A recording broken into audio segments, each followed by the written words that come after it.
Hello and welcome to the Majlis Central Asia podcast at Radio Free Europe, Radio Liberty. I'm Mohammed Tahir, your host here in Washington, D.C. The people of Kyrgyzstan go to the polls on December 11 to vote on amendments to the country's constitution. This will be 8th such vote in the country's 25 years history. People in Kyrgyzstan might be used to elections, but this vote is controversial and none like the others. Not only because of its content, also because of its timing.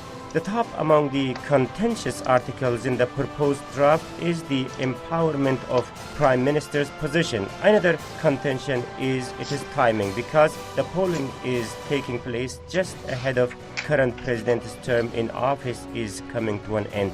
In other words, it's a high-profile step with lots at stake.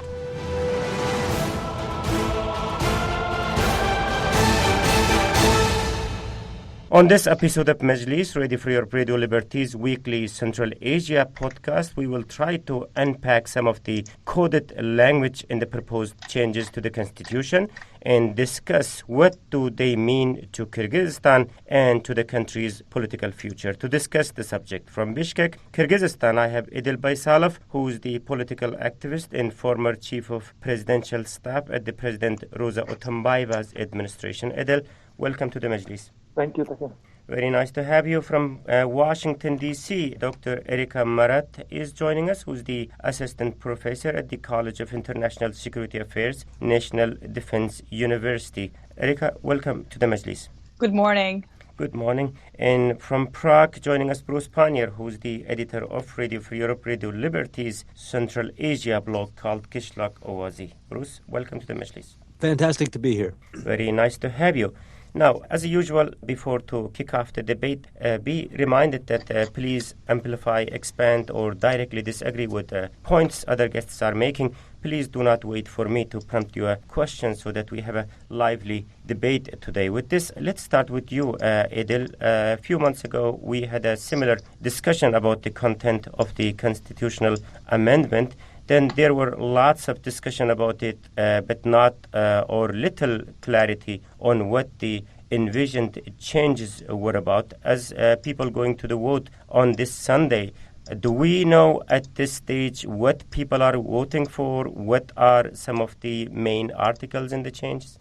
No, I don't really think that people, my companions, have a very good idea of what these amendments are supposed to bring, what kind of changes. And I like to point from the very beginning that I would not over-dramatize the significance of this vote in terms of transfer of any constitutional powers from the presidency to prime minister or impact to the future.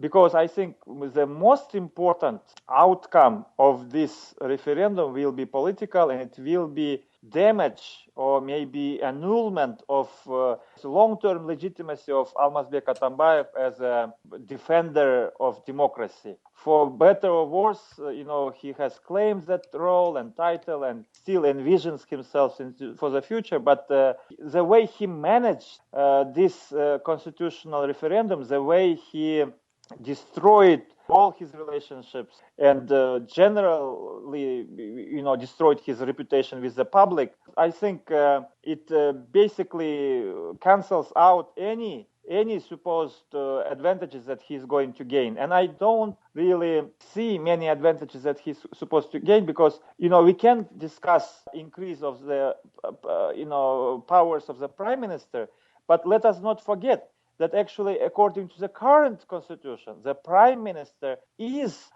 supposed to be the most powerful politician and leader in the country. We modeled the prime minister to be on par with the chancellor of Federal Republic of Germany or the British prime minister or others. The president was supposed to be the symbolic figure, but we do not live according to the constitution. We do not live according to the current constitution. And I think even with all these changes, the dynamics of the political situation, especially who will become the next president and what kind of leadership he or she is going to display, will have much more influence on our future than this referendum that we are going to forget about already next January. Obviously, Adil, it will remain to be seen how the amendments or the constitution will be implemented in practice. But when you look into this paper, Bruce, you had a very detailed article yesterday about that. When you look into these changes, it does indeed transfer some sort of authority to prime minister, which was not the case in the past, right? This information is coming from Kyrgyz content, and I'm not sure how much I understood that based on efficiency that I have in Kyrgyz language. It says except heads of the defense and national security, prime minister will be entitled to hire and fire any member of the government. Is it what you're understanding? Oh, yeah. Yes, absolutely. That's one of the changes, is that he'll be able to hire and fire the ministers as he wishes. And that, at least that's something that's it's part of the top of the government. So that's something that's going to get a little more attention and possibly generate a little bit more debate if for some reason people don't think that that this process is going fairly. So, that's one plus for the prime minister. I was also struck by the fact that there was the change to the article of him being able to appoint local administrative chiefs. I thought was extremely significant too, because as it reads in the current constitution, he does have that power, the prime minister, to appoint and dismiss local chiefs. But this is after consultations with the local councils, and that part about the local consultation with local councils disappears. So it gives him the chance to also appoint people at a very local level. And we know that this is where a lot of the power comes from when you're trying to push something through, or, in cases of protests and stuff. These are the people that you really want on your side is the Akim, the governor, people like that, the mayors, all that stuff. And the prime minister now will have really absolute power to shift these people around, which kind of guarantees that he has his people in local positions around the country, as well as being able to change the ministerial posts.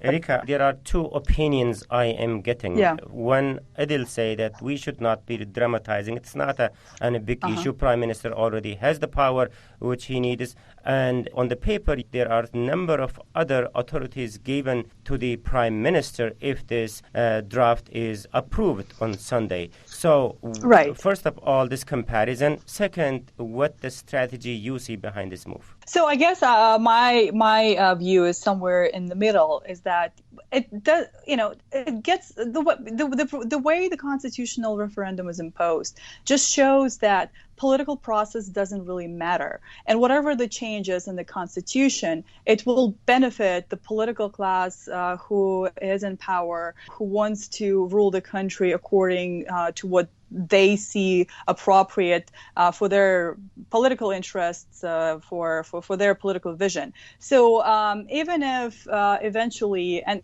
on paper it looks like this, but even if eventually the prime minister's functions are expanded, it doesn't matter. The point is, Atambayev demonstrated that despite the constitution that was approved in 2010 that tried to eliminate the importance of an individual and give more powers to the parliament. Despite this attempt, Atambayev still wanted to impose his own vision, and that in the future, political leaders that will replace Atambayev, they can still use the constitution or interpret it the way they want to do it. So he's undermining the political process that more or less was settled, I think, was more or less successful over the past 5 years. So that's the most troubling point to me. Adil, what is President's own objective by this move?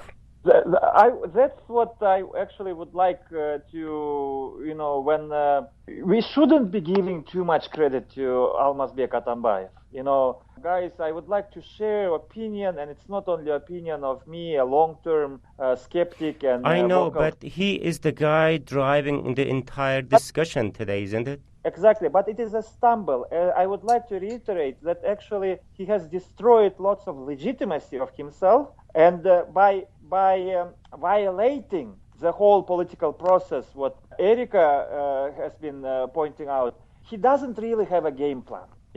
We've spent weeks, and I've spent certainly hours on telephone with international observers and journalists and analysts. They all trying to make sense out of it.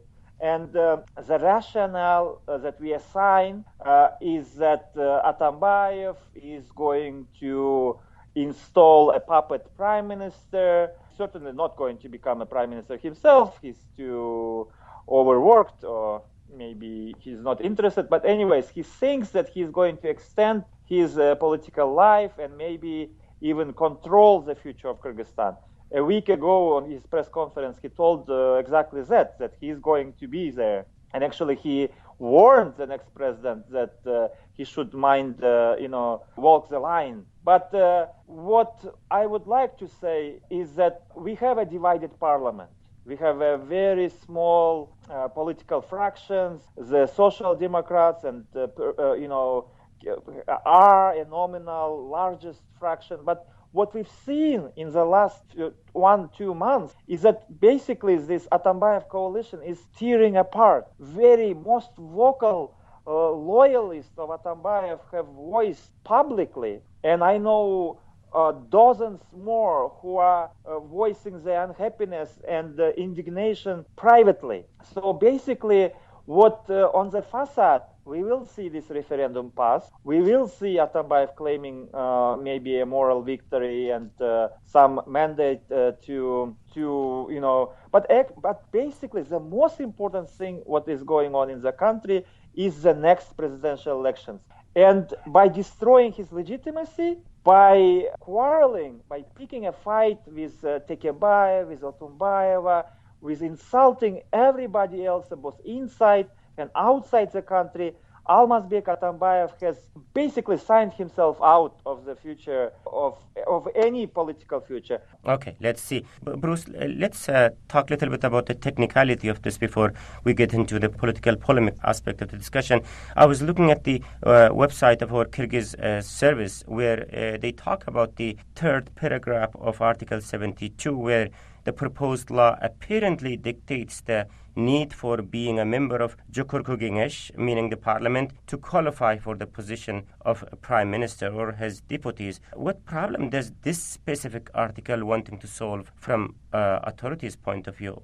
Well, it keeps outsiders from ever having that post, and even if you're a member of a political party, if your political party isn't in parliament, and we did see that with Timur Sariev, so people like that would be excluded unless your party was actually in parliament. You wouldn't have a say. You couldn't possibly become prime minister, or actually, I think it's just first deputy prime minister is the other post that you have to have. Your party has to have seats in that, so that does exclude a lot of people. We know that Kyrgyzstan has a very, very vibrant political culture.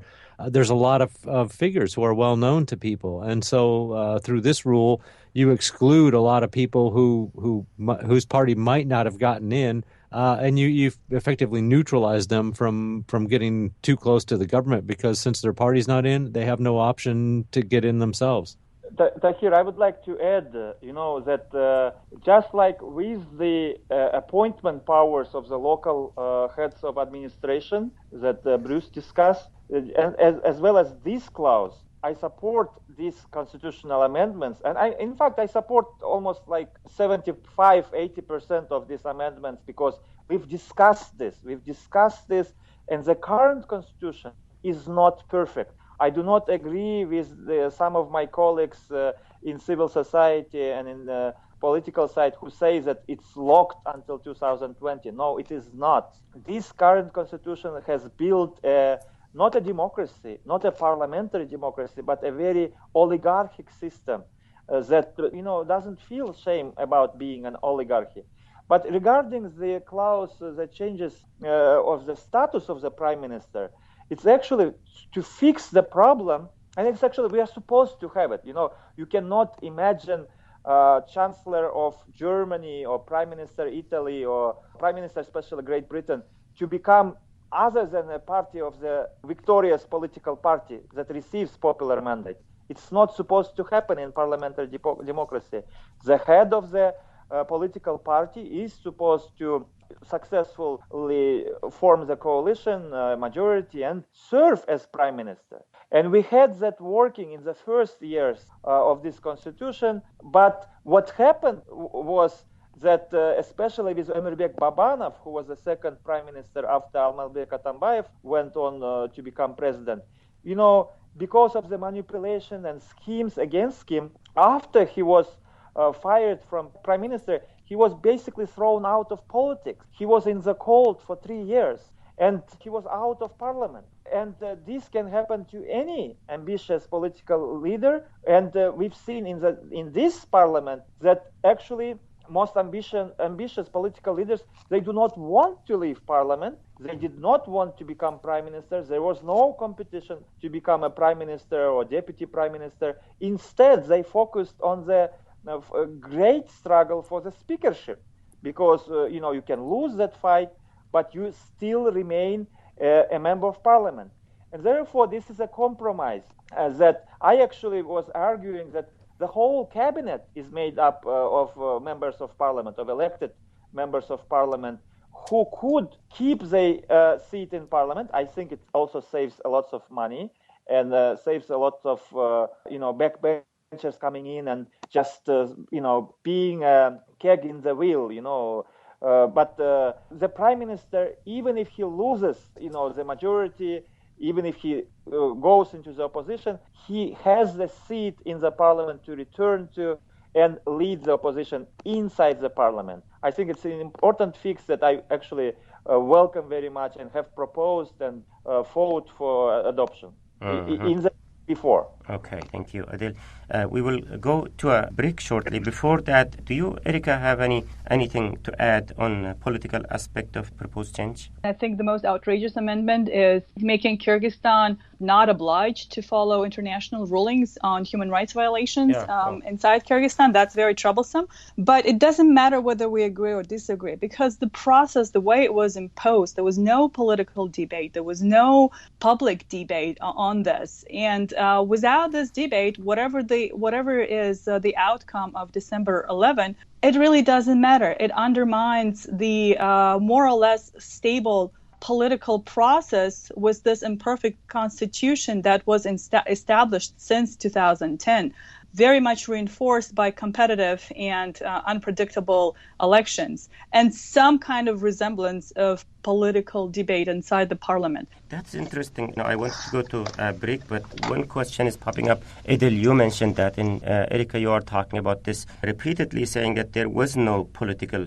debate. So what was happening from last several months? Kyrgyzstan has a vibrant political culture. When we discussed this last time, it was like a month or 2 months ago. Then we were talking about that there is no debate. Now we are talking about there was no debate. So what was happening really? Adil, why people were not debating? Again, we've seen this president praise the current constitution and commit several times publicly that he is going to be the first president who is not going to touch the constitution. And we've seen him change his opinion several times last year. And then again, this spring, he said that he's not going to change the constitution. And suddenly, he just wanted to change it. And actually, quite frankly, I will admit that Atambayev did have the opportunity, if he wanted to, he could declare himself maybe not president for life, but he could actually push through a term extension, say that he didn't have enough time and that we should strike down one-term limitation on the presidency. He could have done it. I understand, Adil, but in terms of the debate, that you are saying that there was not enough debate about this. I mean, what was preventing this from happening? There was some resemblance of debate inside the parliament, but we know that this parliament is an oligarchic parliament, basically handpicked by Atambayev and his cronies, and most of the political actors, they are focusing on the next presidential elections. And so I know several leaders who chose not to pick a fight over these constitutional amendments, which we all agree they do not matter, because they do not want to destroy their chances or to enter the fray too early, because it will burn them before they can rise in the presidential polls. So I told you guys, many people have tried to look into this from the rational point of view. There is not much. It's not serving lots of interest of President Atambayev. he is doing something which he thinks is actually increasing his chances or strengthening his future, but it's not. And so do not look for any rational answers about it, because we don't see them. We tried, we looked for them. There are no rational explanation from the point of view of sanity. Okay, so these were some of the political stuff, and there are a number of other articles which talks about a variety of issues, and people in Kyrgyzstan has only two options, either to say yes or no in entirety. Also, the proposed draft talks about many other issues such as the family life, human rights, etc. So what is Atambaev's intention, and what does these changes really mean to his own and future of the country? So we will continue our discussion with these topics shortly.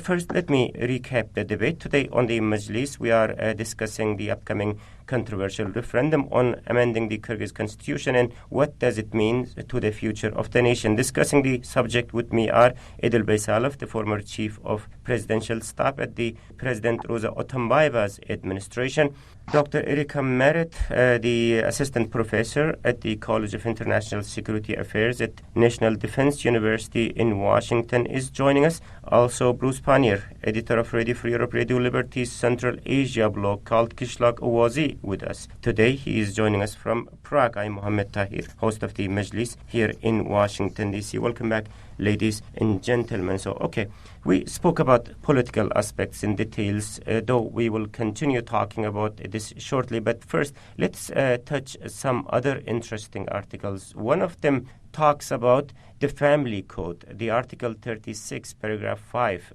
More clearly, it bans same-sex marriage in the country. What is the background of this issue? Who wants to take this question? One point I'd like to make about this, about this and the other point which was mentioned by Erika earlier, is that lots of these amendments, they do not matter. They don't just make sense. I understand, Edil, that, but the fact that this is there on the paper, so what is the background, where this is coming from? Especially about this, the proposal about banning the same-sex marriage in Kyrgyzstan. We cannot ban something what we don't have. We do not allow same-sex marriage. It's just the constitutional language that discuss persons instead of man and a woman, that who can marry. But, that language was there. We sometimes made fun of it. But, no single pair of people have ever registered or haven't even applied to register marriage, same-sex marriage. Therefore, this is a ploy. This is a ploy which is being used that because people don't understand. To make it simple, they'd love to say, and again, we've discussed it for many, many times on your radio, how they are using this homophobic propaganda, to reach completely different political ends. For example, what Erika talked about how this constitution is going to cancel our commitment to rulings by international human rights bodies. Actually, it's not true. We are part of the international conventions, of the human rights conventions, of the civil political rights of the United Nations, which we are bound by additional protocols. We can have that language in the constitution, or we cannot. But as we know, international treaties are above, prior to the domestic legislation. Therefore, constitutional rights of our citizens to be heard in the international human rights bodies, and then human rights bodies appealing back to the Kyrgyz authorities, it remains. But we've had dozens of rulings by the United Nations Human Rights Committee on dozens previous judicial cases which Akayev, Bakiev administration simply ignored. because the United Nations Human Rights Committee has ruled, for example, on the case of Felix Kulov, and archive administration simply threw that out into wastebasket. It was never even publicized. The same could have been done, for example, on Azimjan Askarov's famous ruling this spring by Human Rights Committee. But it's just overreaction, it's just a hysteria, and then it turns out into cancellation of this Article 41 of the Constitution of the Kyrgyz Republic. But even that doesn't matter. For that to matter, we have to withdraw from dozens of the international human rights treaties, and it's not going to happen. I hope so. We're not going to leave the United Nations this. So, on same-sex, on this, on others, it's just lots of noise, lots of hysteria, lots of propaganda, but they don't make sense, and they're not going to achieve anything but just other than, of course, increase xenophobic inclinations of our people, and it's not very good. The fact Can I just follow up? I'd like to follow up on this. I would respectfully disagree with Adil on, for instance, same-sex marriage. Of course, it doesn't happen, and I agree that we can't ban something that does not exist. At the same time, not adopting a law that would criminalize gay propaganda, mimicking similar law in Russia, that's already a step forward. Not normalizing it in a legal sense, that's a step forward. Legalizing it and making it a constitutional amendment, that's a step backwards. Even if it doesn't really match the reality. If we think long term, not increasing discrimination is a step forward. Same with international agreements and membership in UNHCR. Yes, UNHCR recommendations were ignored when it came to Askarov, when it came to Kulov, and maybe some other cases. But making it a norm, a constitutional norm, is a step backwards. Even if this is not the reality today, it's a step backwards. And it's just this victory for those very authoritarian tendencies and patriarchal values that are now bound by constitution. This is turning attention away from issues of forced marriages among women. That's a way to turn a blind eye on discrimination against LGBT groups, and it's turning. It's actually legitimizing government's inadequate response on Askarov's case to UNHCR, which became more of a prominent international issue for Kyrgyzstan than Felix Kulov back 10 years back. Bruce, please correct me if I was wrong in describing the article on LGBT community. What was that? Article number 36, paragraph 5. So the second, what do you think? Who was the target here? The target was the conservative element in Kyrgyzstan that doesn't believe that there should be an LGBT community, and is against this, these kind of alternative lifestyles. I guess I'll use the thing. I mean, this was, in some ways, this is just a populist move. I agree that it doesn't really change the actual reality of the situation on the ground now. But there are people in Kyrgyzstan, and there are groups in Kyrgyzstan who fear these kind of, the whole concept of LGBT, and so without really doing anything to act against the LGBT community, this at least gives throws something to the people who have been against these kind of ideas, the conservative elements, where they can say, okay, well, like I said, the article itself doesn't ban this, but what it does say is that basically marriage is between a man and a woman, and they have the right to create family. So it doesn't say you can't be gay, whatever. But what it does say is that they won't recognize this, which has been pointed out, is pretty much the truth anyway. But if you're one of those people who's against the whole idea, the whole concept of LGBT community and their lifestyle, then you look at this and go, okay, we get something out of this, when in fact they're not really getting anything they don't have right now. So, it's a populist move. And the other article, that is article number 41, paragraph 2, on the citizens' ability to seek justice beyond border of the nation. So what is your take on what we discussed so far, and what is your understanding from the article itself? I have kind of a slightly different interpretation. Now, again, there is a sentence right before that says that they're bound to international agreements that they've signed. I think what the change is that they're not bound, that ultimately the laws of Kyrgyzstan are in some ways superior to the international agreements that they've signed in certain cases, so that they can, if there's something that they're uncomfortable with that the international community, the UN, whoever is telling them to do, that they can resort to their own legal code and say, that's good that you say that, but in this instance, our law or our rule on this is the superior ruling on this issue because it's something that affects our country specifically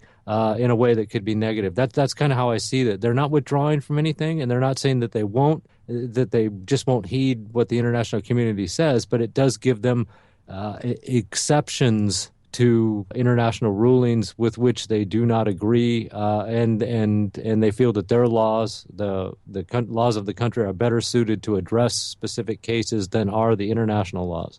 Okay. Did we cover all the articles? Anyone wants to add anything else on this section? I love the ecocide law. I'm still trying to figure out how they're going to define that. I understand it's aimed at Centerra and Chinese mining companies, but I just, that one really kind of threw me, that you would include that there's no statute of limitations on trying someone for genocide or ecocide. What's the significance? No, on genocide, of course, it is international human rights, law that there is no terms of limitations on crimes against humanity. We knew that, but exactly. The same legal experts, and Erika was completely right when she said that people in Kyrgyzstan, we do not know which of the prominent lawyers and legal experts, constitutional experts, actually drafted these amendments. This is the first time it's happening. We've seen much worse, and I've seen much worse, most certainly when I used to be an active civic activist in the archive times. We've seen some amendments which just made you cringe and cry and lose sleep. I'm not losing sleep over these amendments, but I'm losing sleep over incompetence of our legal profession, which puts this type of mistakes, as Bruce mentioned. What is ecocide? Or, for example, they are dropping the statute of limitations retroactively on one set of crimes around the gold mine Kumtur. What is that? What that has to do with pursuing justice? And actually, this goes against not only the current international obligations of Kyrgyzstan, it goes against the whole of current civilization from the times of the Roman law. You cannot adopt a law, much more severe law, that will, strike you right retroactively. And how is it going to fly? Well, I know Erika is right. Okay, we didn't have the political debate inside the country. We are having an authoritarian leader thinks he has the legitimacy to push through his vision. Okay, we've seen that. We've seen that with both Akayev and Bakiev. And we've seen, and it could have been much worse, actually. It could have been much worse. Again, I would like to reiterate, Atambayev could have stayed forever if he wanted to. Yes, it could have some disorder, civil strifes, and etc., but it could have gone. It actually comes in our country a few months, a few years after this type of madness. But what makes me cringe, what makes me feel acute shame, is complete disregard to the international reputation of the Kyrgyz Republic. This legislation, this constitutional amendments, this text of the constitutional amendments, I believe, is going to be in the legal textbooks in the best universities around the world. Because I remember when we grew up, we used to read about, banana republics in some parts of, Caribbean or, Central Africa, who simply didn't care or didn't know better. I think for the first half of the 21st century, the current constitutional text, which is not going to last for long, I commit our country that we are going to strike it down quite soon with the next president. But the kind of disregard to the basic international norms that they didn't even consult the Venice Commission. They don't care about opinion of the leading international lawyers or bodies. It's striking. It's striking, and I feel shame. Okay, Edel, this is what we have. Whether we like or don't like, whether we agree or disagree, this is what we have, and this is what Kyrgyz people are going to vote on Sunday. So the fact that Atambayev took so much risk to push for this, where does it put him the day after his presidential term ends? This all depends on the next on the presidential elections and who is going to be president. And given the calendar, I would maybe it will be some wishful thinking, some disclaimer on my part, but he has a very short runway, or maybe he's actually out of time, out of cards to put to install his loyalist as the next president. He lost the legitimacy. He has very low popularity. Whatever remains, he's going to burn out by the end of the next summer. But it all depends. Our future depends on who is going to win the presidential elections. Okay. I think Erika wants to leave us. If Erika, you are still here, final point from you. I am here. Yes. On what will happen to Atambayev after the elections? Well, he's going to retire in his beautiful, expensive house, just similarly to his predecessors, but unlike his predecessors in his home country.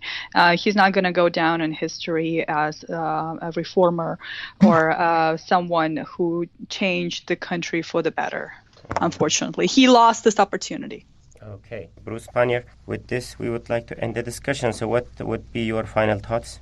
There was no reason to hold this referendum right now. This has been a very difficult year throughout Central Asia, mostly for economic reasons. But Kyrgyzstan was sailing through this year better than anyone else until they brought this referendum thing up. And there was no reason to do it. It almost guarantees it's going to be a contentious presidential election campaign next year. It gives fuel to the opposition to interpret these changes the way they wish, to get more support from their groups. And it was just trouble. It's trouble to do this, and we're not done with the referendum.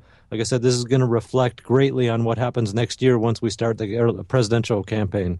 Okay. Thank you very much, Bruce Pannier, editor of Radio Free Europe, Radio Liberty's Central Asia blog, Kishlak Owazi. And also, big thanks goes to Dr. Erika Marat, the assistant professor at the College of International Security Affairs at National Defense University, and Edel Baysalov, the former chief of presidential staff at the President Rosa Otambayeva's administration, for joining today's Majlis. Thank you. Thank you. And this is it from me, Mohammed Tahir, host of the Majlis, Radio Free Europe, Radio Liberty's Central Asia podcast. Until next week, bye-bye.